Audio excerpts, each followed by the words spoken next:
everybody. I'm Mark Thompson, and I'm so thrilled to be here for the Chief Executive Alliance, talking about leadership and transformation and innovation in so many industries. And I'm so honored to have the opportunity to learn from and work with Pranay Agrawal and Mike Kauffman, both leaders in their field. And today we're going to be starting off with a conversation around leadership and thinking about the incredible disruption from the markets, from the pandemic, and from the world we've been living in.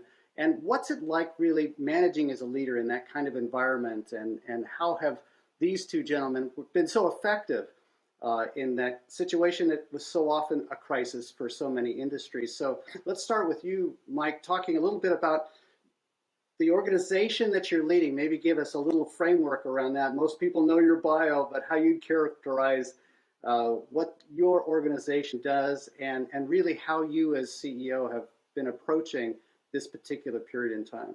Yeah, well, Cardinal Health is a company a lot of people don't know because we're B2B. So even in our own hometown, we're not recognized very often, even though we're the largest company in Ohio. But I've been with the company now 31 years out of its 51 years of existence, and have had a chance to serve in a lot of roles. I love the fact that it's in healthcare. I think being in healthcare does help you motivate employees because they know what we do at the end of the day is very important. It could touch one of their family members or any of the folks that they care about, so they can see themselves in the importance of their job. So we're a $170 billion company and global company, and I'm excited to be part of this and have been part of the company for so long. You know, that kind of tenure, you've seen so many different market environments. You've seen crises, you've seen expansions, recessions, you've seen threats that have come from inside and outside. How do you advise or share what has been working for you best when there's so much change going on as a leader in an organization today?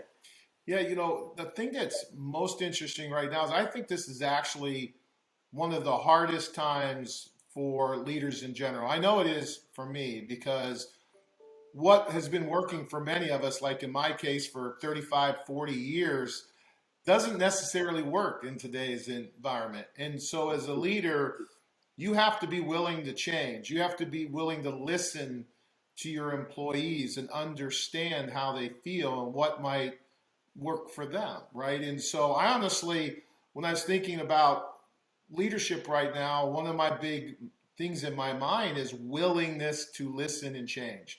You know, for instance, our employees at first, right, they were very excited about coming back. They wanted COVID to be over. They worked from home, but that was temporary. They were all coming back. And now, 2 years later, maybe a third of our employees want to come back 3 days a week or more. The rest want this flexibility and stuff. So as a leader, how do you accept that as reality, which is hard for some CEOs as I've listened to them, including myself, I've had to adjust. And then how do you give people a sense of loyalty and belonging and stay focused on initiatives? So you have to be willing to change and listen to your employees and adapt your style, I think, now more than ever.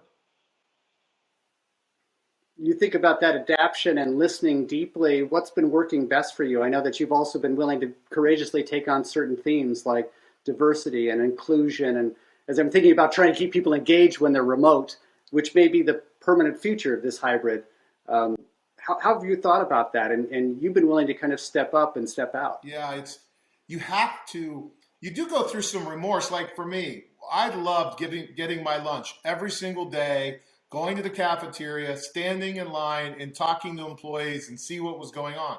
I can't do that anymore. Now that the cafeteria is open, I might see two people. It's just very different. So activities that you're used to and you like to do and how you engage with employees is very different. So in the last 2 years, I've done a lot more podcasts, a lot more types of activities like that, town halls, podcasts, notes to employees, setting up on purpose Zoom calls to meet with anybody that starts at a VP level or above, any new one we get, doing a call with them for a minimum of 30 minutes to say, welcome to the company. How are you doing? What questions might you have for me? So finding ways to engage, I think you have to be more thoughtful than ever than you used to, because you just used to have natural interactions and you don't have those today. So then you have to be very purposeful. So that's one thing I would say. The second thing I would say is you have to find a group of truth tellers.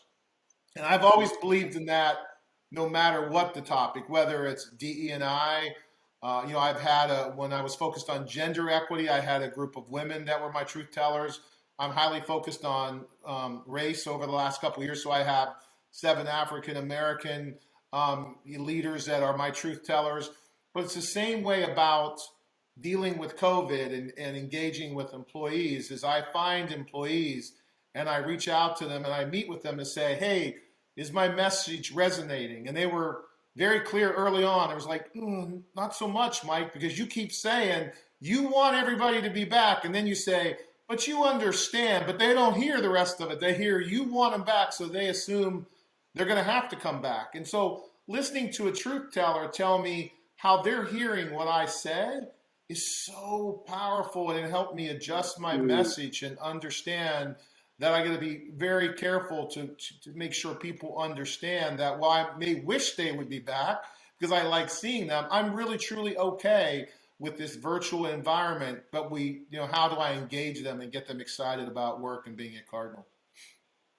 That's amazing. Pranay is a leading technologist, really transforming the way we think about AI at scale. And you sound like Pranay, and when you talk about the frequency of this engagement level having to be amplified. I was talking to Enrique Lores, the CEO of HP. He was saying, I wanted to be there in the lunch line, but now I realize I could be on every factory floor. I could be in every office. They could be standing side by side with me, at least virtually, on the Zoom squares or in a video conference. Pranay, what's your take on this, and what have been the implications that you might offer to Mike? Yeah, so obviously big change for us as well, because we were used to being in these meeting coding and solving problems in real time, and people get the energy from each other, so there's a lot of excitement around that, and we had to completely change that. And the benefit that we have is that we don't deal in a physical product, so that really makes it somewhat easier. At the same time, I think we've been able to turn this to our advantage in many ways. Yes, I mean, I do find that when we meet together as a team in a conference room, or walk out together to get lunch, there are aspects there that cannot be replicated, whatever you may do. At the same time, I think there have been some real advantages here. The number of client conversations that I'm able to engage in now, simply because it's totally acceptable to be on a video call, right? While earlier it would have been expected that I fly out and meet them for that 30-minute or 1-hour meeting. And likewise, the frequency with which we are able to connect with our team members across the world. And we used to do once in a quarter town hall. We've now moved that to a weekly town hall. It's become an sort of embedded part of our culture now. It's kind of expected, and every week we do that, and that's been phenomenal. And I'm doing multiple, new joinee onboardings, and one go you're meeting 25, 30 people, talking to them about their backgrounds, their aspirations, and letting them know that you are accessible. Just reach out anytime over Teams or email or call or whatever, right? So I think in some ways that's been very, very helpful. And I think we have also adjusted to this notion of being virtual. So there are people that I've never met, like they may have joined our company, I haven't met them for a year. And then when I meet them, it doesn't feel like I'm meeting them for the first time. So I think somehow we've also adjusted to this whole video thing being sort of, more real. Mm-hmm. So that's sort of my take, yeah. When Pranay, when you think about how technology is changing so many industries, I would imagine there's a good conversation here about what Mike's doing in healthcare as well. How would you frame the question for Mike? Mike, like you said, you feel great about the fact that you're in healthcare and you play such an important role for society, ensuring that we have a supply of medication is there at the right price points. At the same time, you're a for-profit business and you need to deliver, profits, and you need to deliver returns to shareholders. The distribution business, it is a tough business, margins are tight, right? So as you think about balancing these forces, what are your thoughts on how digital transformation, AI, and this modern technology can be deployed at Cardinal to meet your objectives better, more efficiently? What are the areas where you're thinking of applying all of these to your business? Yeah, there's a lot. One of the things I find interesting is to try to think about what if COVID had happened even 20 years ago and you didn't have Zoom and the other capabilities that we're all used to.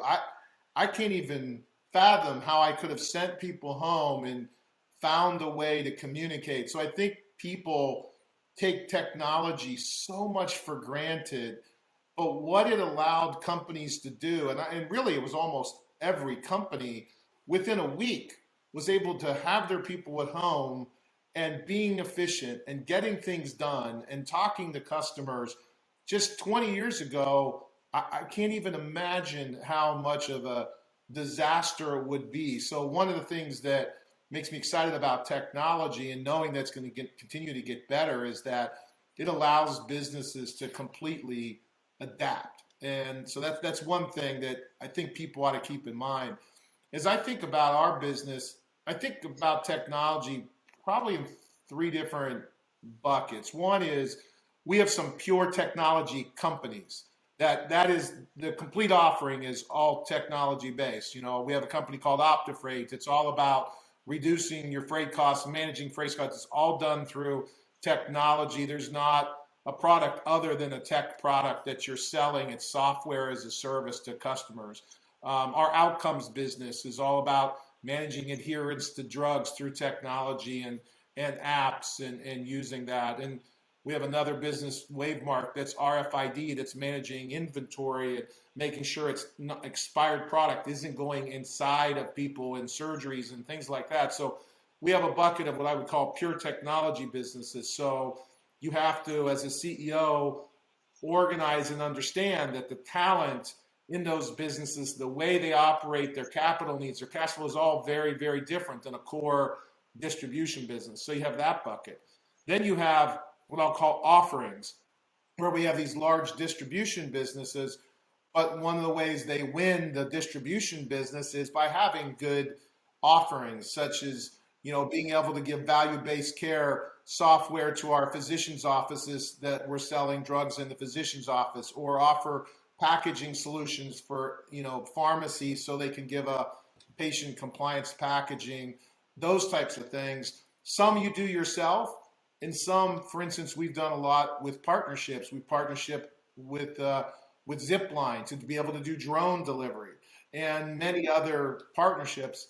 And then I would say there's the enablers. A lot of what Pranay is doing, working with companies like his and internal folks to use AI and RPA to drive out costs, identify opportunities to improve the customer experience. And so we've been doing a lot of those types of things in partnering with individuals or, again, creating talent. So I think as a CEO, you have to really think about technology in different buckets because it requires different types of leadership, different kinds of investments, but you have to have all three in today's world. There isn't a piece of business that we have that we're not going to win and lose because if we're not successful with tech in some way. Yeah, yeah, no, absolutely, absolutely. And you touched upon, this great point about being able to bring in that capability and not being able to, win in future without this being successful. So just to follow up on that question, Cardinal Health is, I'm guessing, built on, this tremendous domain capability in pharma and healthcare in the area of supply chain, in the area of contracting, pricing, customer, knowing your customer and customer care and all of that, correct? And now as you think forward, you need to bring in all of these new capabilities. That's AI or it's RPA or, it's engineering and cloud and all of that kind of stuff. As a CEO of such a giant organization with thousands and thousands of people who are so good at what they've been doing, how do you go about bringing this new capability into the organization and ensuring that the organization accepts it and starts to use it? Yeah, it's a great question. And I think it's in a couple different ways. I think, first of all, there's times as a CEO, you have to help your own employees and sometimes yourself understand where you're really good at something and where there are people that can do it better than you. For instance, there are, we could have decided, for instance, to outsource. We could have automated, right shored, and done a lot of different things around, say, our finance organization. We could have done it ourselves, but we knew that could take several years. We didn't have people that understood a lot of the software and technical capabilities. We didn't have the resources outside of the US. So instead, we found a partner that we partnered with that sometimes people will go, oh, yeah, but if they're making money, that's costing us something. Well, actually, no, because if they can get us there 3 years sooner and they can deploy efficient technology much faster and quicker than their profit is waste we would have had. And so here we are, we're capturing significant value in certain back office areas that we've outsourced because we came to the realization someone else could do it better because they're doing it at scale. They have the technology, the experience, the people.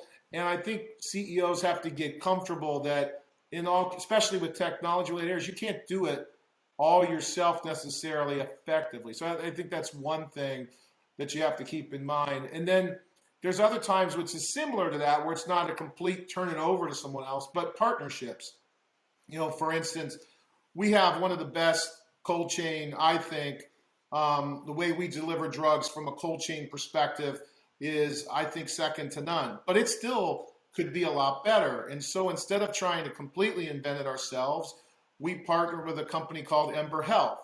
And Ember is, you might know them as the company that has the heated coffee mugs and stuff that you get. Well, they created another division that we're partnering with them to create a cold chain box that we are in the process of, we have launched, where we're shipping drugs that can stay refrigerated at consistent temperatures for 72 hours.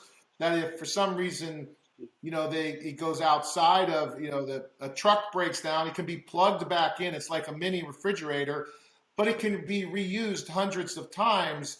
And so it eliminates all of the styrofoam, the cardboard, the gel packs. We believe that just in one part of our business, it'll eliminate 7 million pounds a year of waste that's going into dumps. And then it's a better experience for the customer. Again, these are things that maybe you could figure out yourselves, but together, when you partner with other people, you can come up with some great things. But then you also have to have that third bucket where you do innovate yourself. And that's why my head of strategy and business development and my CIO form our innovation.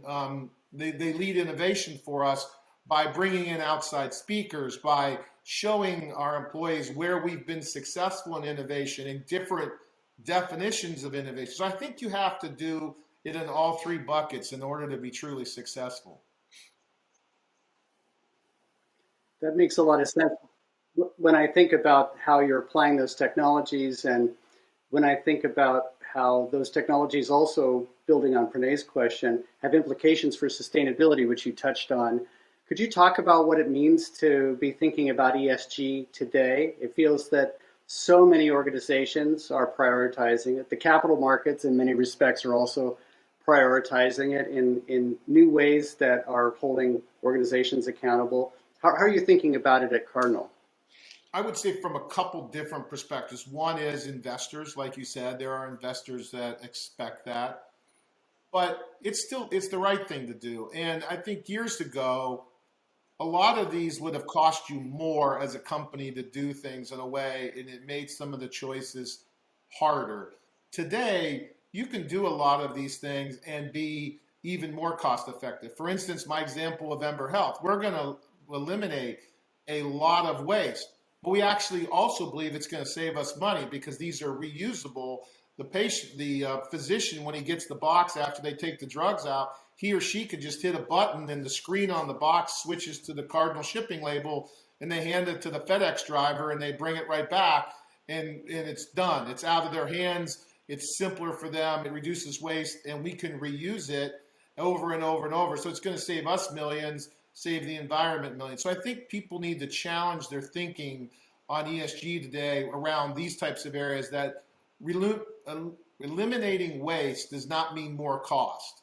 There are ways to do that with AI and with technology and with lean thinking to do that. I think that's one important thing. Another area for ESG that, as you know, Mark, is very important to me is DE&I. I spent a lot of time talking about DE&I. It's, I think, companies has to be great at this, because you need to expand the amount of talent that you're able to access. And that's hard to do if people don't believe you really care about this and you can attract that talent. Then you have to retain them. And if you're going to be more innovative, we all know the studies show that diverse companies do better. And so for all of those reasons, DE&I, environmental types of things, those are all important, not only to the environment and investors, but to your people. They want to work for companies and stay at companies that do those things well.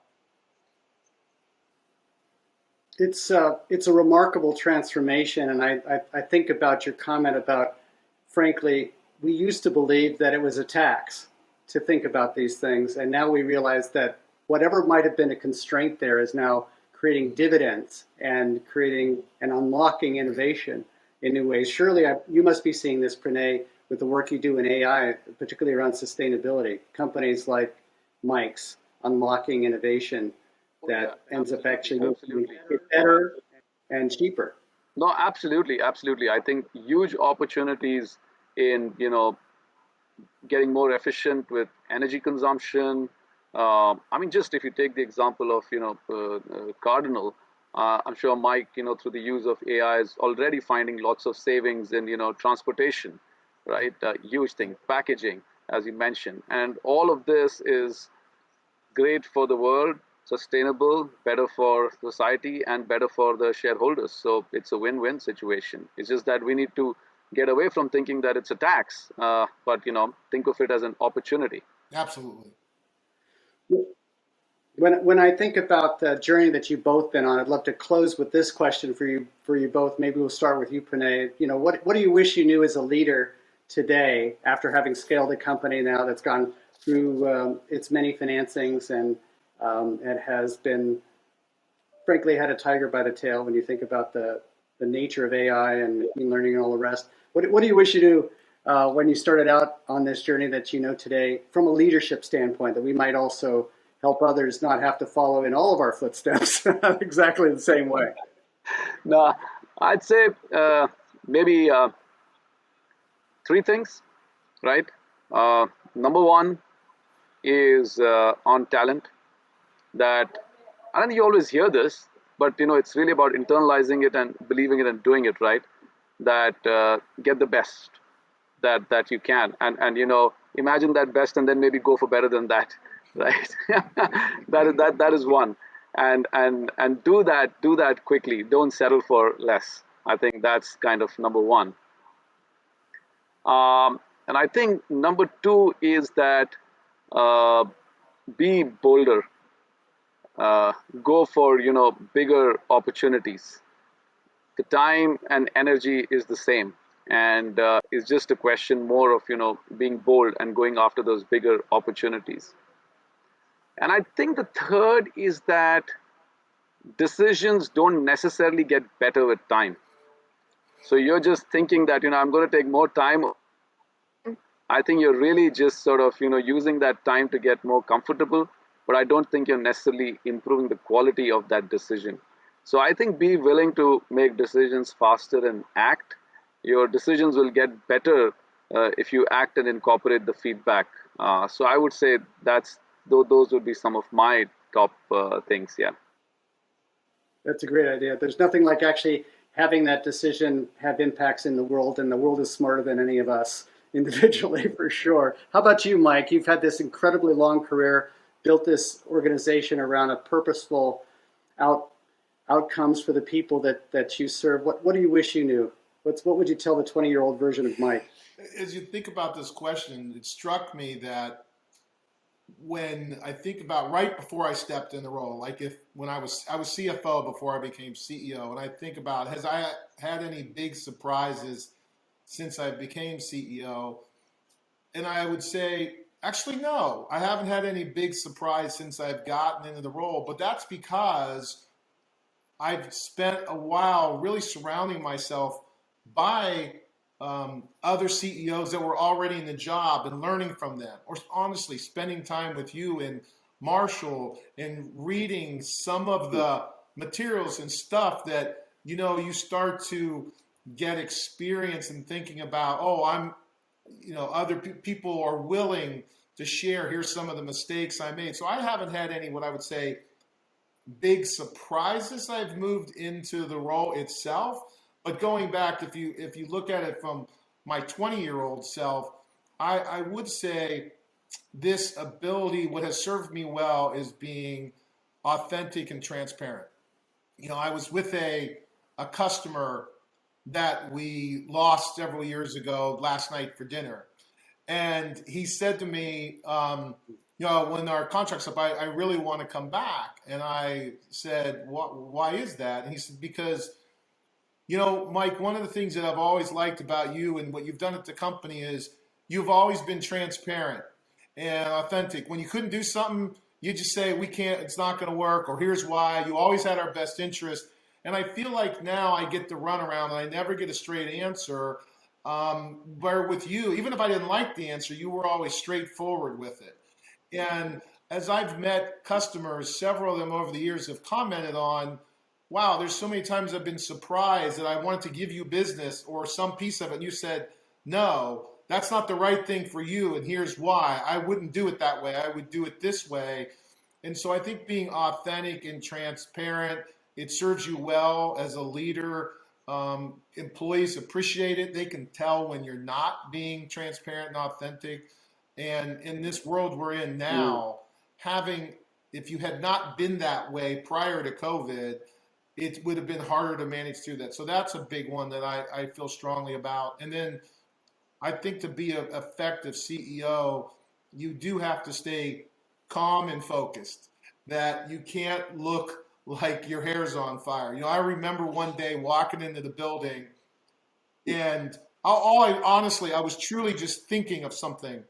And I was walking in, and I remember within a minute of being in my office, our HR person came down and said, hey, Mike, are you okay? I was like, what do you mean? Well, the security guard saw you walked in and you didn't say hi this morning, and he was wondering if everything was okay. And I was like, wow, because I always stop and talk. And that one morning, I just had something on my mind, and it just made you think of the power when you sit in these roles, how important it is to be aware of your surroundings and the need for people to see you being on top of it, calm, focused, hands on the wheel. It's really important. I just want to, follow through on that last comment of yours, which is that, yes, I have been surprised as to how much people observe people in leadership position. Mm-hmm. And every single thing is noticed and it is analyzed and interpreted, whether there is reason for that interpretation or not. So exactly. I guess we just have to be very, very careful and purposeful about how we show up. That's right. They are looking at all leaders under a microscope and trying to interpret and get as much value as possible. And then as coaches, we always say, don't add too much value, draw them out. And you both do that brilliantly. Make sure that they can be their best. And that's your hallmark. And I have to say how grateful I am to know you and call you friends and learn from you. I know everybody listening and watching this program will get enormous value from the way you show up and have been making a difference. So thank you so much for being here. Absolutely, anytime.